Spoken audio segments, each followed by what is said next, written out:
Yeah. Why, hello there. Hi there. It is me.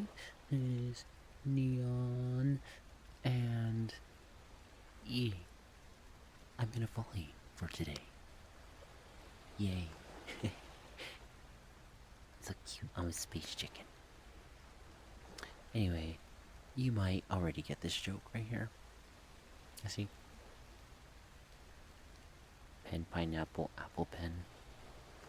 Yeah. If you know that, we must be friends. Right now. I love it. I love that song. So good. Anyway, what are we doing today? Well, I'm gonna try something new today. And we are going to create a small little like sketch, 3D sketch if you will, of a small little theme park. Because like I have these ideas in my head and I kind of want to solidify it and make it easier for me to actually make it in Blender. Just make it faster. Also, because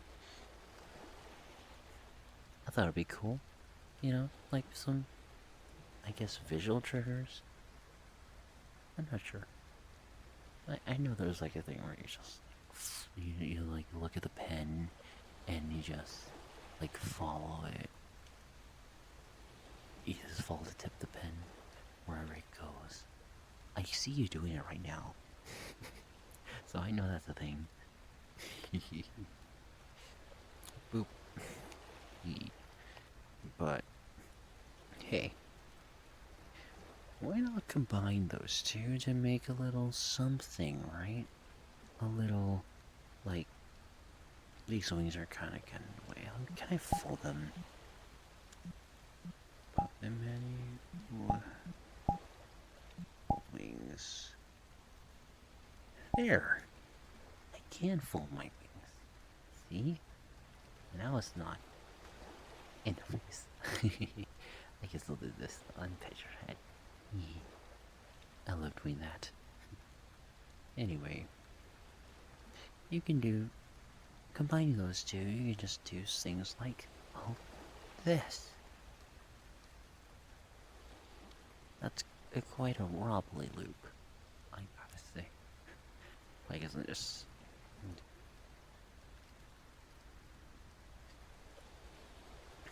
I don't know, it's just the way physics are. Like, the farther away this thing is, the more sensitive it is to movement, which makes sense. So the most stable position would be as close to, like, the drawing point as possible. But this is also pretty reasonable too. So, like this. See, that is much better. That is a simple vertical loop. Yeah. You could also do, I don't know, curve roll, either from the perspective of facing, like, the front of if it come up and ring. Just this part. The curve roll. Now, how does it go? It's like this.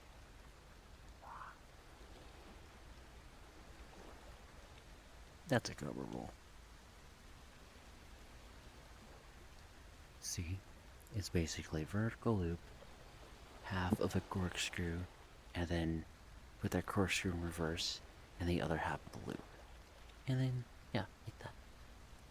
Pretty interesting, pretty genius way to, pretty fun way to make a U-turn. As you can see. Better reference, let me just grab the camera. See? That's a cover roll.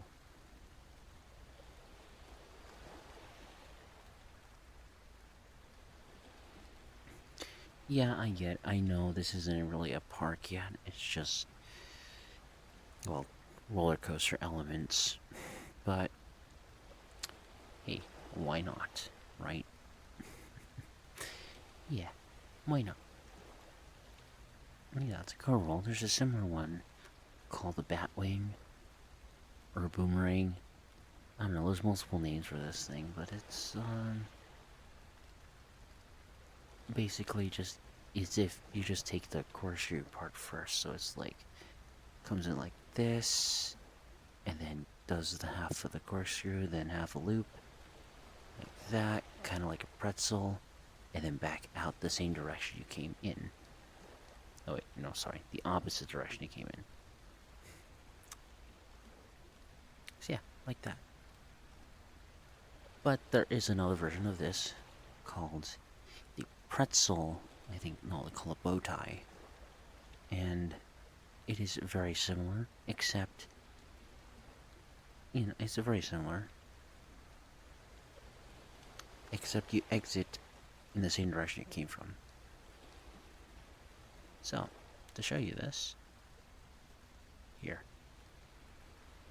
there's your bat wing element right here, and this is your bow tie.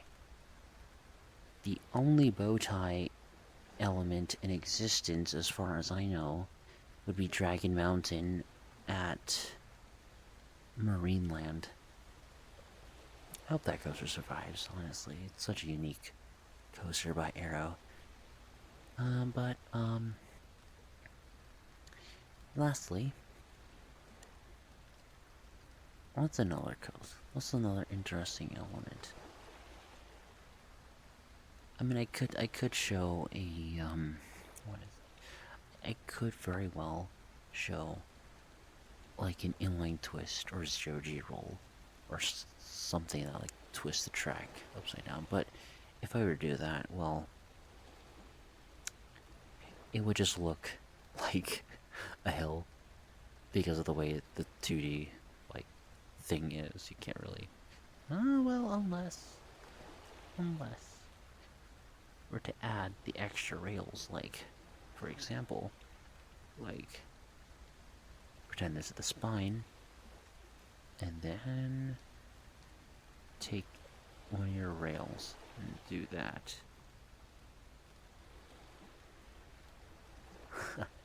Now we're getting somewhere. And then take another rail and then do basically the same thing.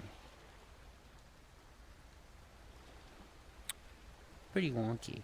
Pretty cool, eh? Yes. And then lastly, add the cross ties to connect both the rails and the spine together.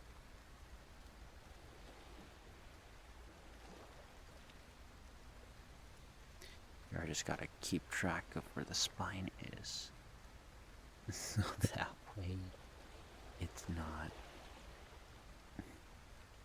like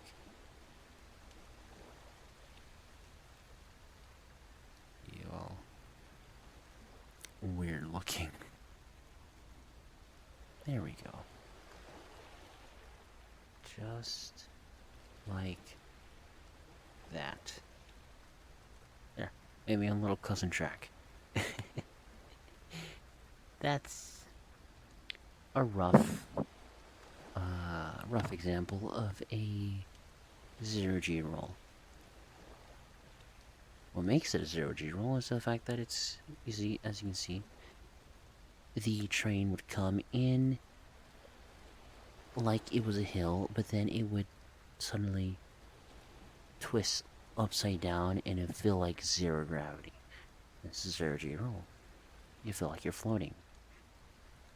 Well, flipping. Pretty interesting sensation. I've experienced this once on Silver Bullet and Osprey Farm. Here, have a better angle of this too. See? It kind of looks like DNA.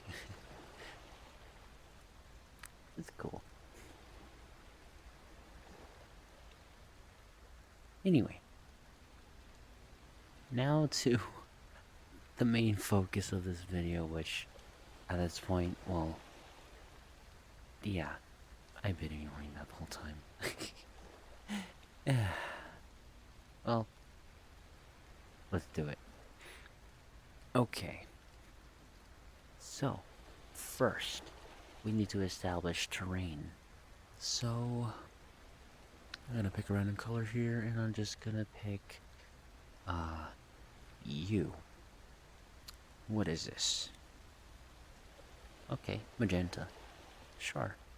We can work with that. Okay, so. How do we do terrain? Something simple like this.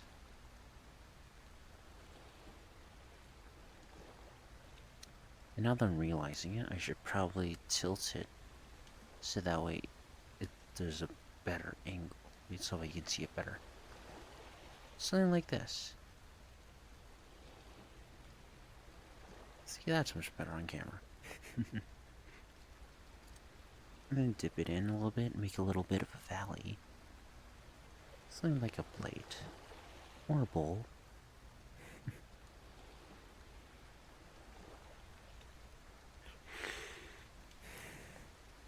Now, there's gonna be 2 coasters that I'm gonna add here. I mean, they're gonna add my own little pulsar, which was featured in the last video where I explained how an impulse coaster works. But, basically the main coaster here is gonna be the ultra secret little thing that I'm not gonna name here for secret purposes. I'll announce it later when it's done. But yeah.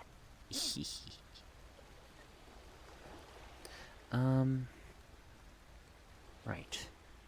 It's gonna be a launch little coaster, right? With TNT and stuff and a fox. So we're gonna add that. Somewhere here, I guess. Okay. I'm gonna pick this area. So, exit, turn around, launch, up to a house, make a little U-turn, then a steep drop into a trench, then around, do some really sharp turns and such, then do a little twist and dive,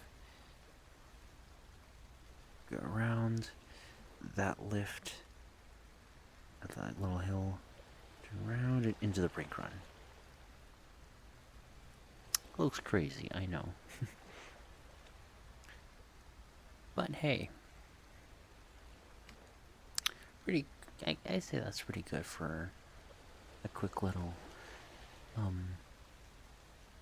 to the ground launch. I mean, I was thinking low to the ground. Meanwhile, there's this part all the way up here, but that's like the 5% of the ride. Not bad. So yeah, there's that. And now for the pulsar or impulse, or whatever you want to call it. I don't know if I'll add this. I might add something small but custom. But here, just so it's more simple. Yellow, here, come here. Thank you. Yeah, I get the idea. That's the supports right there. Yay! Just like that. And now we gotta add some sort of theming as well. Which, sure, why not? Something simple you can use it would be, well, cubes. It is a pretty limited shape, but you can make a whole ton of different things with it. If you know how to build with it.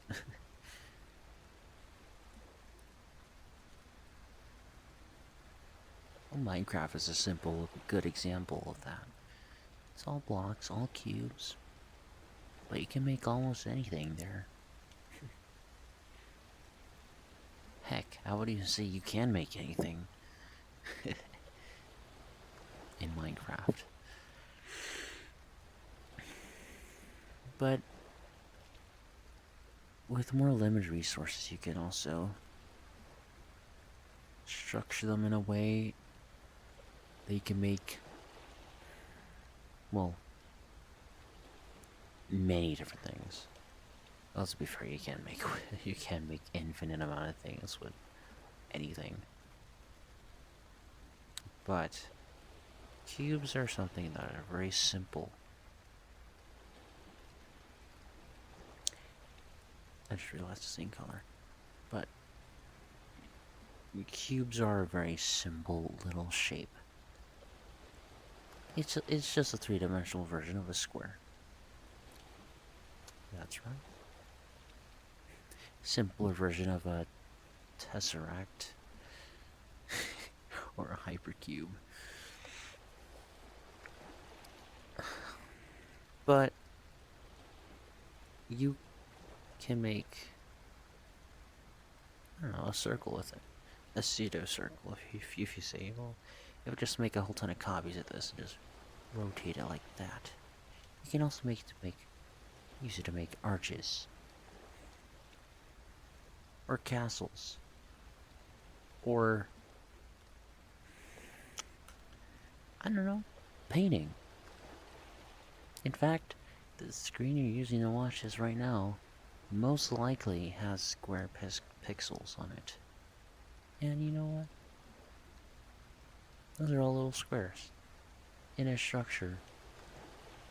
Structured in a way that you're seeing a space bird, a space chicken, a drawing right in front of you. Yeah. That's pretty cool. Anyway, I think I've gone way too long about explaining what cubes can do. But yeah. I don't know, if you want a challenge, if you want something to do, like, you don't have to do this, but, well, if you want, you can take cubes of any sort. It could be Minecraft or Blender or some other thing that uses cubes, even IRL stuff, and just like see what you can come up with.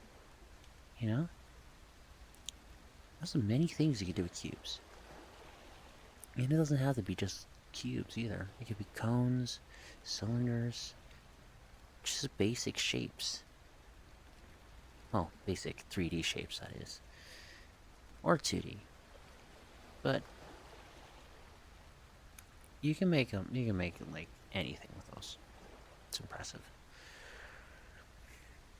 I see many examples of it, but I cannot think of something off the top of my head. Yeah, happens a lot, but hey, it's possible. It's definitely out there. So yeah, this is basically the basic design of the park that I'm going to make for VR. There will be lots of changes, but the basic ideas are right here. Me. Well,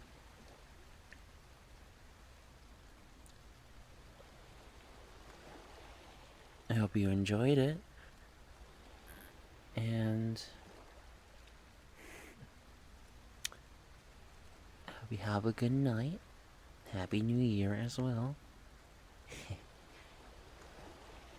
I know this year will be awesome, no matter what. And I'll see you next time. Bye bye.